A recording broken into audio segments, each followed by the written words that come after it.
আসসালামু আলাইকুম, আপনারা সবাই কেমন আছেন? আশা করি ভালো আছেন। আলহামদুলিল্লাহ, আল্লাহর রহমতে আমিও খুব ভালো আছি।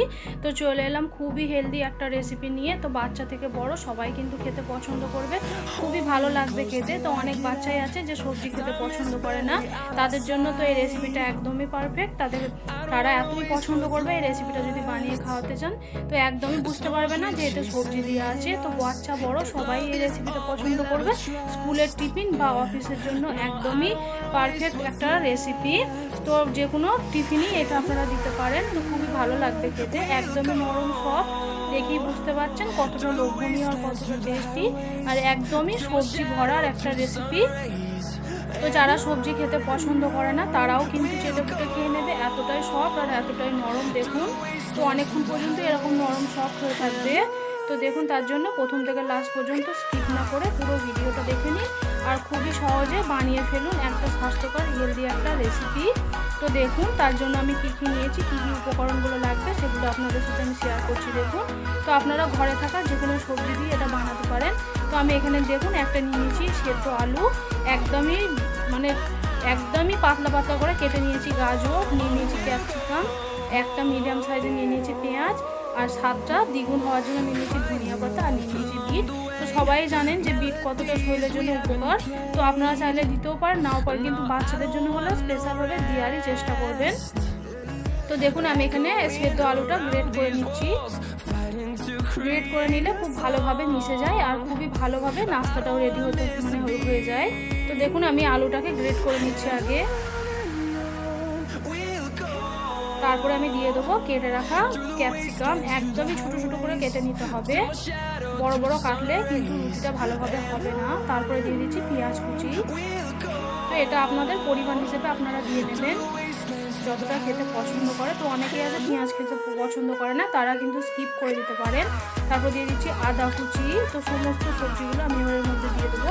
তারপর দিয়ে দিচ্ছি বিট, তারপরে দিয়ে দেবো ধনিয়া পাতা কুচি, তারপরে দিয়ে দিচ্ছি লঙ্কা কুচি। লঙ্কা কুচিটা আপনারা টেস্ট অনুযায়ী দিতে পারেন, যেরকম ঝাল খেতে পছন্দ করেন সেরকম হিসেবে আপনারা লঙ্কাটা কম বেশি করে দিয়ে দিতে পারেন। যে সমস্ত উপকরণগুলো আমি একটু সেদ্ধ আলুর সঙ্গে ভালোভাবে মিক্স করে নিচ্ছি। তো দেখুন, ভালোভাবে আমার মিক্স করা হয়ে গেছে। এবার আমি দিয়ে দেবো এখানে 1 বাটি ময়দা। আপনারা ময়দার পরিবর্তে আটাও দিতে পারেন। তো ময়দাটা দিলে একটু দেখতে বেশি ভালো লাগে। তো ময়দার পরিবর্তে আটা দিয়েও আপনারা এই রেসিপিটা বানাতে পারেন। তো সমস্ত উপকরণ আমি একবার ভালোভাবে মিশিয়ে নিচ্ছি। তারপর আমি এখানে দিয়ে দেবো নর্মাল পানি। তো দেখুন, অল্প অল্প করে পানি দিয়ে একটা আমি ব্যাটার বানিয়ে নেবো। তো খুব বেশি গাঢ় বা খুব বেশি পাতলা করলে কিন্তু ভালো হবে না, একদমই মিডিয়াম পজিশনে রাখতে হবে। তারপর দিয়ে দিচ্ছি 1 চামচ গোটা জিরে, আর দিয়ে দিচ্ছি 1 চামচ মৌরি, আর দিয়ে দিচ্ছি স্বাদ মতো লবণ। তারপর দিয়ে দিচ্ছি অল্প একটু সোডা, বেকিং সোডা বা খাবার সোডা, যেটা ঘরে থাকবে সেটাই দিয়ে দিতে পারেন। তো টেস্ট একটু বেশি বাড়ানোর জন্য আমি দিয়ে দিচ্ছি এখানে একটু ম্যাগি মশলা। আপনারা চাইলে এটা স্কিপ করতেও পারেন, যেহেতু এটা স্পেশালি আমি বাচ্চাদের জন্য বানাচ্ছি। তো বাচ্চা বড় সবাই কিন্তু ম্যাগি খেতে পছন্দ করে, তাই আমি ম্যাগির মশলা দিয়ে দিচ্ছি। সব শেষে দিয়ে দেবো একটু সাদা তেল, দিয়ে ভালোভাবে আমি মিক্স করে নেবো। ব্যাটারটা দেখুন একদমই পারফেক্টভাবে রেডি হয়ে গেছে, আর সবজিগুলো একদমই ছোট ছোট করে আমি কুচি করেছি বলে দেখুন ভালোভাবে মিশে গেছে ব্যাটারের সঙ্গে। তো সব সময় চেষ্টা করবেন একটু ছোট করে সবজিগুলো কেটে নেওয়ার। তো আমি এটা রেস্টে রাখবো 2 মিনিটের জন্য। তো 2 মিনিট পর আমি দেখুন ফিরে আসছি।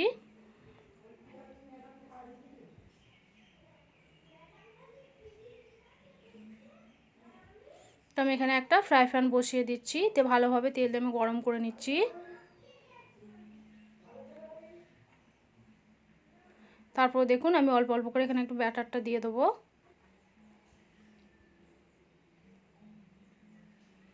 তো একটা রুটি শেপ দিয়ে নিতে হবে, তাই খুব বেশি মোটা করার প্রয়োজন নেই, অল্প করে দিয়ে ফ্রাই প্যানটা এরকম ঘুরিয়ে ঘুরিয়ে একটা রুটির শেপ দিয়ে নেবো আমি ভালোভাবে, গোল করে শেপ দিয়ে নিতে হবে।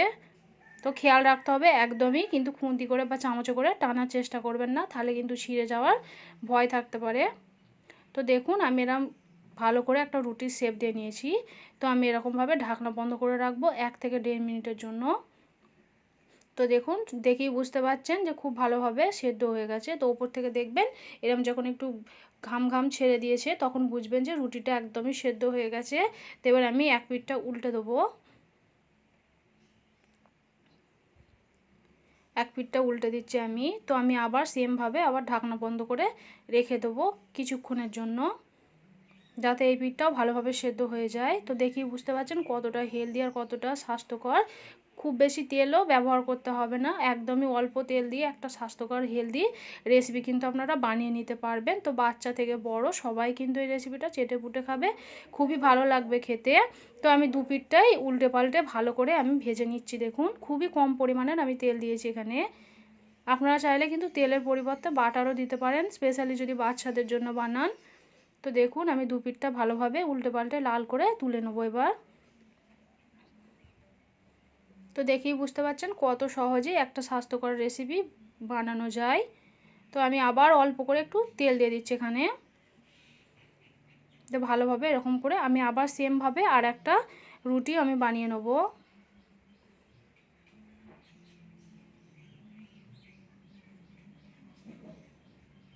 তো দেখুন সেমভাবে আমি আবার একটা রুটি শেপ দিয়ে দিচ্ছি।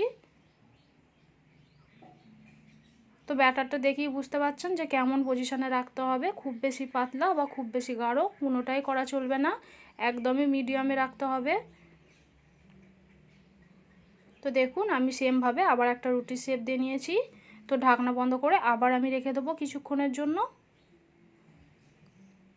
তো বানানো এটা খুবই সহজ, এটা যে কেউ বানাতে পারবে। যারা নতুন বানাতে চাইছেন তারাও কিন্তু একবারেতেই বানিয়ে নিতে পারবেন খুবই সুন্দরভাবে। তো রেসিপিটা দেখুন প্রথম থেকে লাস্ট পর্যন্ত, খুবই সহজে কিন্তু রেডি হয়ে যাবে নাস্তার রেসিপিটা। আর এটা অনেকক্ষণ পর্যন্ত নরম সফট হয়ে থাকবে। তো দেখুন সেমভাবে আমি আবার একটা বানিয়ে নিয়েছি।